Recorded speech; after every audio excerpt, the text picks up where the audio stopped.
Potter and the Sorcerer's Stone. Chapter 2. The Vanishing Glass.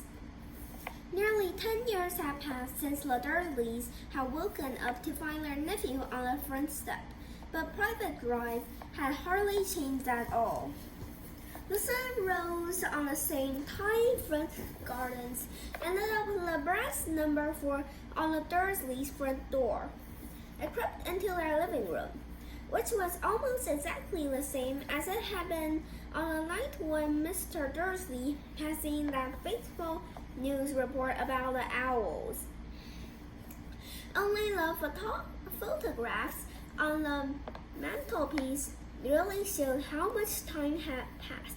10 years ago, there had been lots of pictures of what looked like a large pink beach ball wearing different colored bonnets. But Dudley Dursley was no longer a baby. And now the photographs showed a large blond boy riding his first bicycle on a carousel at a fair, playing a computer game with his father, being hugged and kissed by his mother. The room held no sign at all that another boy lived in the house too. Yet Harry Potter was still there, asleep at the moment, but not for long. His Aunt Petunia was awake, and it was her shrill voice that made the first noise of the day. "Up! Get up now!" Harry woke with a start. His aunt rapped on the door again. "Up!" she shrieked.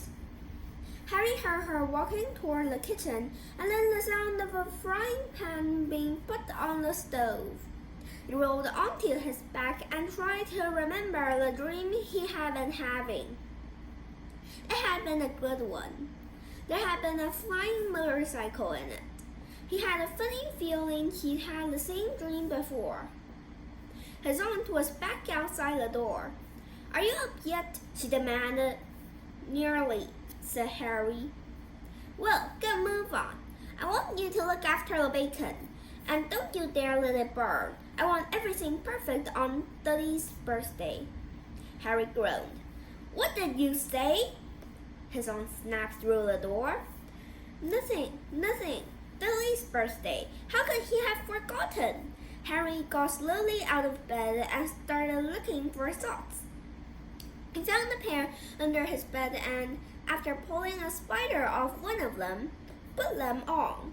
Harry was used to spiders because the cupboard under the stairs was full of them, and that was where he slept. When he was dressed, he went down the hall into the kitchen.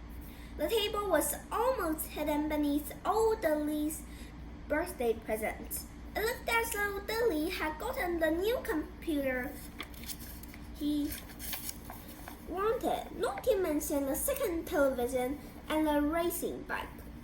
Exactly why Dudley wanted a racing bike was a mystery to Harry, as Dudley was very fat and hated exercise, unless of course it involved punching anybody. Dudley's favorite punching bag was Harry, but he couldn't often catch him. Harry didn't look it, but he was very fast. It had something to do with living in a dark cupboard, but Harry had always been small and skinny for his age. He looked even smaller and skinnier than he really was because all he had to wear were old clothes of Dudley's, and Dudley was about 4 times bigger than he was. Harry had a thin face, knobbly knees, black hair, and bright green eyes. He wore round glasses held together with a lot of scotch tape because of all the times Dudley had punched him on the nose. The only thing Harry liked about his own appearance was a very thin scar on his forehead that was shaped like a bolt of lightning. He had had it as long as he could remember, and the first question he could ever remember asking his Aunt Petunia was how he had gotten it. "In the car crash where your parents died," she had said, "and don't ask questions." Don't ask questions. That was the first rule for a quiet life with the Dursleys. Uncle Vernon entered the kitchen as Harry was turning over the bacon. "Comb your hair," he barked. by way of a morning greeting. About once a week, Uncle Vernon took over the top of his newspaper and shouted that Harry needed a haircut. Harry must have had more haircuts than the rest of the boys in his class put together. But it made no difference. His hair simply grew that way, all over the place. Harry was frying eggs by the time Dudley arrived in the kitchen with his mother. Dudley looked a lot like Uncle Vernon. He had a large pink face, not much neck, small watery blue eyes, and thick blonde hair that lay smoothly on his thick fat head. Aunt Petunia often said that Dudley looked like a baby angel. Harry often said that Dudley looked like a pig in a wig. Harry put a plate of egg and bacon on the table, which was difficult as there wasn't much room. Dudley, meanwhile, was counting his presents. His face fell. 36, he said, looking up at his mother and father. That's 2 less than last year. Darling, you haven't counted Auntie Mar's presents, see? It's here under this big one from Mummy and Daddy. All right, 37 then, said Dudley, going red in the face. Harry, who could see a huge Dudley tantrum coming on, began wolfing down his bacon as fast as possible in case Dudley turned the table over. Aunt Petunia obviously scented danger too, because he said quickly, and we'll buy you another 2 presents while we're out today. How's that, Popkin? 2 more presents. Is that all right? Dudley thought for a moment. It looked like hard work. Finally, he said slowly, so I'll have 39, sweet thumbs, said Aunt Petunia. Oh, Dudley sat down heavily and grabbed the nearest parcel. All right, Len. Uncle Vernon chuckled. Little Tyke wants his money's worth, just like his father. Ah, boy, Dudley. He ruffled Dudley's hair. At that moment, the telephone rang, and Aunt Petunia went to answer it while Harry and Uncle Vernon watched Dudley unwrap the racing bike, a video camera, a remote-control airplane, 16 new computer games, and a VCR. He was ripping the paper off a gold wristwatch when Aunt Petunia came back from the telephone looking both angry and worried. Bad news, Vernon, she said. Mrs. Figg's broken her leg. She can't take him. She jerked her head in Harry's direction. Dudley's mouth fell open in terror. But Harry's heart gave a leap. Every year on Dudley's birthday, his parents took him and a friend out for the day, to adventure parks, hamburger restaurants, or the movies. Every year, Harry was left behind with Mrs. Figg, a mad old lady who lived 2 streets away. Harry hated it there. The whole house smelled of cabbage, and Mrs. Figg made him look at photographs of all the cats she'd ever owned.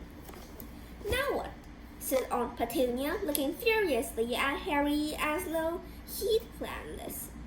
Harry knew he ought to feel sorry that Mrs. Figg had broken her leg, but it wasn't easy when he reminded himself it would be a whole year before he had to look at Tibbles, Snowy, Mr. Pauls, and Tufty again.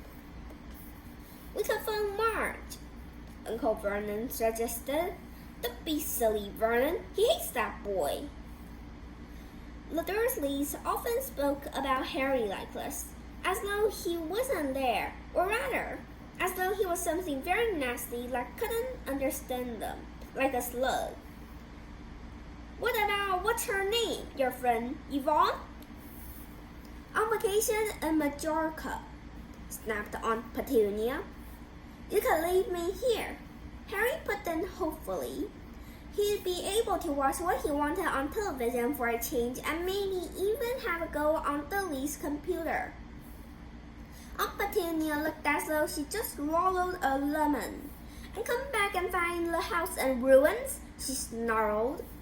I don't blow up the house, said Harry, but they weren't listening. I suppose we could take him to the zoo," said Aunt Petunia slowly, "and leave him in the car. That car's new. He's not sitting in it alone." Dudley began to cry loudly. In fact, he wasn't really crying. It had been years since he really cried, but he knew that if he screwed up his face and wailed, his mother would give him anything he wanted. "Dinking Duddy-dums, don't cry. Mummy won't let him spoil your special day," she cried, flinging her arms around him. "I don't want him to come," Dudley yelled between huge pretend sobs. "He always spoils everything." He shot Harry a nasty grin through the gap in his mother's arms. Just then, the doorbell rang. "Oh, good Lord, they're here," said Aunt Petunia frantically. And a moment later, Dudley's best friend, Pierce Pocus, walked in with his mother. Pierce was a scrawny boy with a face like a rat. He was usually the one who held people's arms behind their backs while Dudley hid them. Dudley stopped pretending to cry at once. Half an hour later, Harry, who could not believe his luck, was sitting in the back of the Dursleys' car with Pierre and Dudley on the way to the zoo for the first time in his life. His aunt and uncle had been able to think of anything else to do with him, but before they left, Uncle Vernon had taken Harry aside. "I'm warning you," he had said, putting his large purple face right up close to Harry's. "I'm warning you now, boy. Any funny business, anything at all, and you'll be in that cupboard from now until Christmas." "I'm not going to do anything," said Harry, honestly. But Uncle Vernon didn't believe him. No one ever did. The problem was, strange things often happened around Harry, and was just no good telling the Dursleys he didn't make them happen. Once, Aunt Petunia, tired of Harry coming back from the barber's, looking as though he hadn't been at all, had taken a pair of kitchen scissors and cut his hair so short he was almost bald except for his bangs, which she left to hide that horrible scar. Dudley had laughed himself silly at Harry, who spent a sleepless night imagining school the next day, where he was already laughed at for his baggy clothes and taped glasses. Next morning, however, he had gotten up to find his hair exactly as it had been before Aunt Petunia had sheared it off. He had been given a week in his cupboard for this, even though he had tried to explain that he couldn't explain how it had grown back so quickly. Another time, Aunt Petunia had been trying to force him into a revolting old sweater of Dudley's, brown with orange puffballs. The harder she tried to pull it over his head, the smaller it seemed to become, until finally it might have fitted a hand puppet, but certainly wouldn't fit Harry. Aunt Petunia had decided it must have shrunk in the wash, and to his great relief, Harry wasn't punished. On the other hand, he gotten into terrible trouble for being found on the roof of the school kitchens. Dudley's gang had been chasing him as usual when, as much to Harry's surprise as anyone else's, there he was sitting on the chimney. The Dursleys had received a very angry letter from Harry's headmistress telling them Harry had been climbing school buildings, but all he tried to do as he shouted at Uncle Vernon through the locked door of his cupboard was jump behind the big trash cans outside the kitchen doors. Harry supposed that the wind must have caught him in mid-jump. But today, nothing was going to go wrong. It was even worse being with Dudley and Pierce to be spending the day somewhere that wasn't school, his cupboard, or Mrs. Fig's cabbage-smelling living room. While he drove, Uncle Vernon complained to Aunt Petunia. He liked to complain about things: people at work, Harry, the council, Harry, the bank, and Harry were just a few of his favorite subjects. This morning it was motorcycles, roaring along like maniacs. The young hoodlums, he said, as a motorcycle overtook them. I had a dream about a motorcycle, said Harry, remembering suddenly it was flying. Uncle Vernon nearly crashed into the car in front. He turned right around in his seat and yelled at Harry. His face like a gigantic bee with a mustache. Motorcycles don't fly. Billy and Pierce sniggered. I know they don't, said Harry. It was only a dream. But he wished he hadn't said anything. If there was one thing the Dursley hated even more than him asking questions, it was his talking about anything acting in a way it shouldn't, no matter if it was in a dream or even a cartoon. They seemed to think he might get dangerous ideas. It was a very sunny Saturday, and the zoo was crowded with families. The Dursleys brought Billy and Pierre's large chocolate ice creams as the entrance, and then, because the smiling lady in the van had asked Harry what he wanted before they could hurry him away, they bought him a cheap lemon ice pop. It wasn't bad either, Harry thought, licking it as they watched a gorilla scratching its head who looked remarkably like Dudley, except that it wasn't blonde. Harry had the best morning he'd had in a long time. He was careful to walk a little way apart from the Dursleys so that Billy and Pierce, who were starting to get bored with the animals by lunchtime, wouldn't fall back on their favorite hobby of hitting him.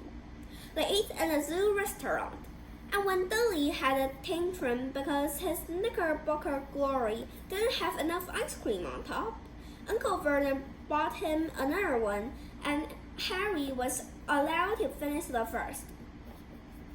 Harry felt afterward that he should have known it was all too good to last. After lunch, they went to the reptile house. It was cool and dark in there, with lit windows all along the walls. Behind the glass, all sorts of lizards and snakes were crawling and slithering over bits of wood and stone. Billy and Pierce wanted to see the huge poisonous cobras and sick, man-crushing pheasants.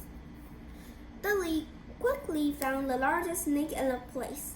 It could have wrapped its body twice around Uncle Vernon's car and crushed it into a trash can. But at the moment, it didn't look in the mood. In fact, it was fast asleep. Billy stood with his nose pressed against the glass, staring at the glistening brown coils. Make a move, he whined at his father. Uncle Vernon tapped on the glass, but the snake didn't budge. Do it again, Dudley ordered. Uncle Vernon rapped the glass smartly with his knuckles. But the snakes just snoozed on. This is boring, Dudley moaned. He shuffled away. Harry moved in front of the tank and looked intently at the snake. He wouldn't have been surprised if it had died of boredom itself. No company except stupid people drumming their fingers on glass trying to disturb it all day long. It was worse than having a cupboard as a bedroom, where the only visitor was Aunt Petunia hammering on the door to wake you up. At least he got to visit the rest of the house. The snake suddenly opened its beady eyes. Slowly, very slowly, it raised its head until its eyes were on the level with Harry's. It winked. Harry stared. Then he looked quickly around to see if anyone was watching. They weren't. He looked back at the snake and winked too. The snake jerked its head toward Uncle Vernon and Dudley, then raised its eyes to the ceiling. It gave Harry a look that said quite plainly, I get that all the time.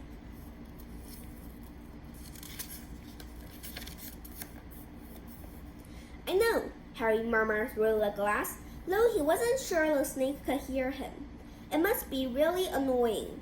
The snake nodded vigorously. Where do you come from, anyway? Harry asked. The snake jabbed its tail at the little sign next to the glass. Harry peered at it. Boa constrictor, Brazil. Was it nice there? The boa constrictor jabbed its tail at the sign again, and Harry read on. This specimen was bred in a zoo. Oh, I see. So you've never been to Brazil? As the snake shook its head, a deafening shout behind Harry made both of them jump. Dudley!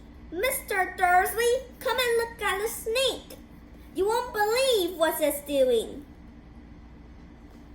Dudley came waddling toward them as fast as he could. Out of the way, you, he said, punching Harry in the ribs. Caught by surprise, Harry fell hard on the concrete floor. What came next happened so fast no one saw how it happened. 1 second, Pierce and Dudley was leaning right up close to the glass. The next, they had leaped back with howls of horror. Harry sat up and gasped. The gas front of the boa constrictor's tank has vanished. The great snake was uncoiling itself rapidly, slithering out onto the floor. People throughout the reptile house screamed and started running for the exits. As the snake slid swiftly past him, Harry could have sworn a low, hissing voice said, "Brazil, here I come. Thanks, amigo." The keeper of the reptile house was in shock. "But the glass," he kept saying. "Where did the glass go?" The zoo director himself made Aunt Petunia a cup of strong sweet tea while he apologized over and over again. Pierce and Dudley could only gibber. As far as Harry had seen, the snake hadn't done anything except snap playfully at their heels as it passed. But by the time they were all back in Uncle Vernon's car, Dudley was telling them how it had nearly bitten off his leg, while Pierce was swearing it had tried to squeeze him to death. But worst of all, for Harry at least, was Pierce calming down enough to say, "Harry was talking to it, weren't you, Harry?" Uncle Vernon waited until Pierce was safely out of the house before starting on Harry. He was so angry he could hardly speak. He managed to say, "Go, cupboard! Stay! No meals!" before he collapsed in a chair, and Aunt Petunia had to run to get him a large brandy. Harry lay in his dark cupboard much later, wishing he had a watch. He didn't know what time it was, and he couldn't be sure the Dursleys weren't asleep yet. Until they were, he couldn't risk sneaking to the kitchen for some food. He lived with the Dursleys almost 10 years, 10 miserable years, as long as he could remember, ever since he'd been a baby and his parents had died in that car crash. He couldn't remember being in the car when his parents had died. Sometimes, when he strained his memory during long hours in his cupboard, he came up with a strange vision. A blinding flash of green light and a burning pain on his forehead. This, he supposed, was a crash, though he couldn't imagine where all the green light has come from. He couldn't remember his parents at all. His aunt and uncle never spoke about them, and of course he was forbidden to ask questions. There was no photographs of them in the house. When he had been younger, Harry had dreamed and dreamed of some unknown relation coming to take him away, but it had never happened. The Dursleys were his only family, yet sometimes he thought, or maybe hoped, that strangers in the trees seemed to know him. Very strange strangers they were, too. A tiny man in a violet top hat had bowed to him once while out shopping with Aunt Petunia and Dudley. After asking Harry furiously if he knew that man, Aunt Petunia had whisked them out of the shop without buying anything. A wild-looking old woman dressed all in green had waved merely at him once on a bus. A bald man in a very long purple coat had actually shaken his hand in the street the other day and then walked away without a word. The weirdest thing about all these people was the way they seemed to vanish the second Harry tried to get a closer look. At school, Harry had no one. Everybody knew that Dudley's gang hated that old Harry Potter in his baggy old clothes and broken glasses, and nobody liked to disagree with Dudley's gang.